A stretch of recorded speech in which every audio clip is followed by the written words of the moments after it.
variety of people. That's the way the real world is.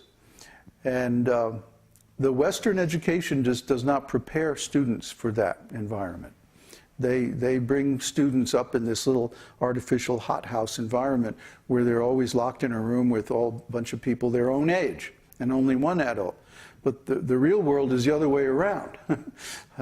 There's very few kids compared to the larger number of adults. So we want to introduce Vedic cultural programs with the argument that this is going to strengthen the community values in the students and make them even more valuable to prospective employers in the future. And that's just our foot in the door. What we're really up to is we want to transform the university system from a degree mill churning out employable people with advanced degrees to a hub for local community organization. And the reason for that, as we went over several times, is that the modern corporatocracy has monetized and extracted the normal economic and social exchanges that occur in a healthy community and made them into profit centers. And in the process, they have encouraged us through advertising and education in so many ways to individuate, to separate from our communities. And so now instead of big extended families, if people have families at all, they have a nuclear type family. And so the whole system is designed for that. The housing, the education, the job scene, the finances, how much you pay for everything, fiscal policies, taxes, everything is designed to encourage people to form these kind of nuclear families and then be dependent on corporations for everything. Food, shelter, transportation, employment, you name it. But what we want to do is form communities that take back the production of the necessities of life from the corporations and enrich the community with the tools required to produce those necessities. Right now, all the tools have been taken away and they're owned by corporations. I mean, they're even trying to patent the plants, for crying out loud. The vegetables and grains that people eat, they're trying to patent them, make them intellectual property, and then if you grow them, I mean, they even, it's so bad that when they do these tests of GMO crops, if the wind blows some of the pollen into the field on the other side of the road, and that farmer happens to grow some of the same strain of crops, they'll sue the farmer. They won't say the company's at fault for planting their GMO nonsense too close to the other guy's crops. They'll say the farmer is at fault and they sue him for copyright violations, which is a federal crime. So, I mean, this is getting crazy, people. We want out of here. We want to go back to the original community which is self-sufficient, self-reliant, where all the necessities of life, food, clothing, housing, transportation, everything is produced locally by community-owned tools, okay? Where the tools of production of the necessities of life are owned and shared by the community. And the community is also managed by consensus of all the members. There may be executives that perform specific tasks, but their powers are relatively limited. The real power belongs with the membership body as a whole. And if they don't like what the executives are doing, they can replace them by consensus.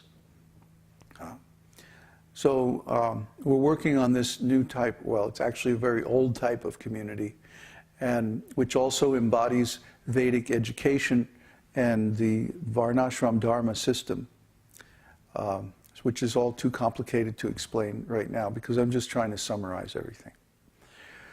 Okay, so how are we going to make this work?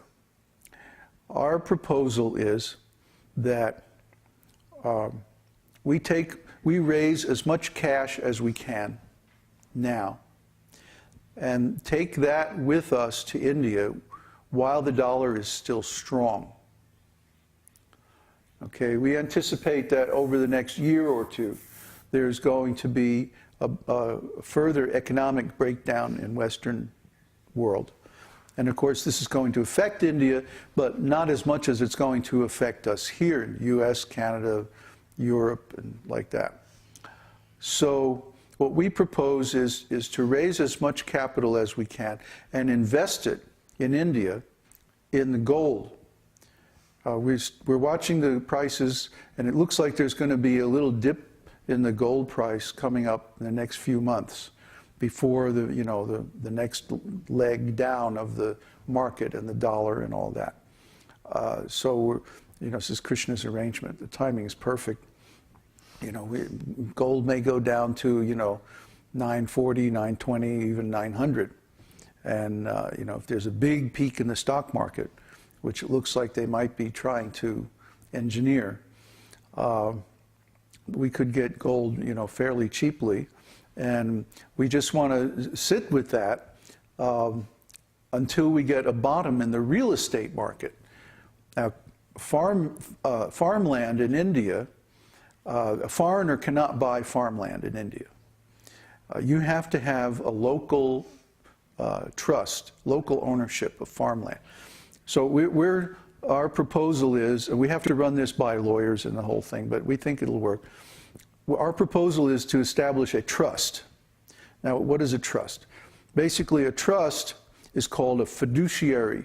Fiduciary is an organization that takes responsibility for certain assets and how those assets are employed or engaged.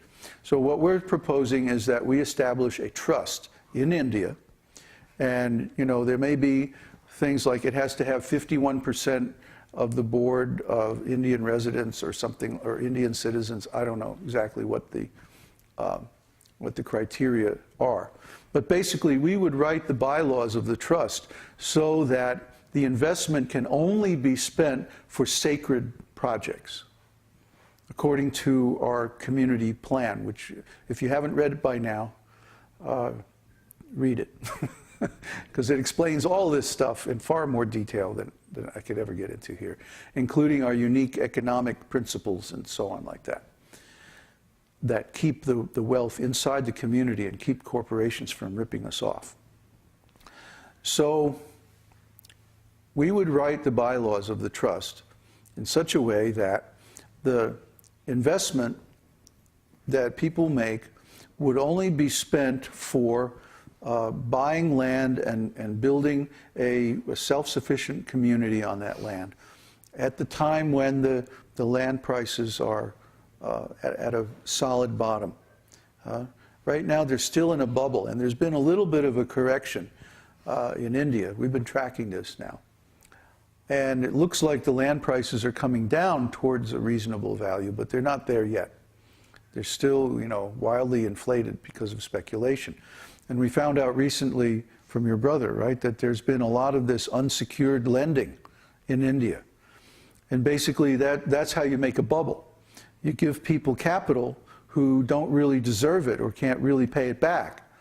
And then what happens is you temporarily increase the business, increase prices, and everything looks really good, but because those loans are actually bad loans, eventually they default and the whole thing collapses.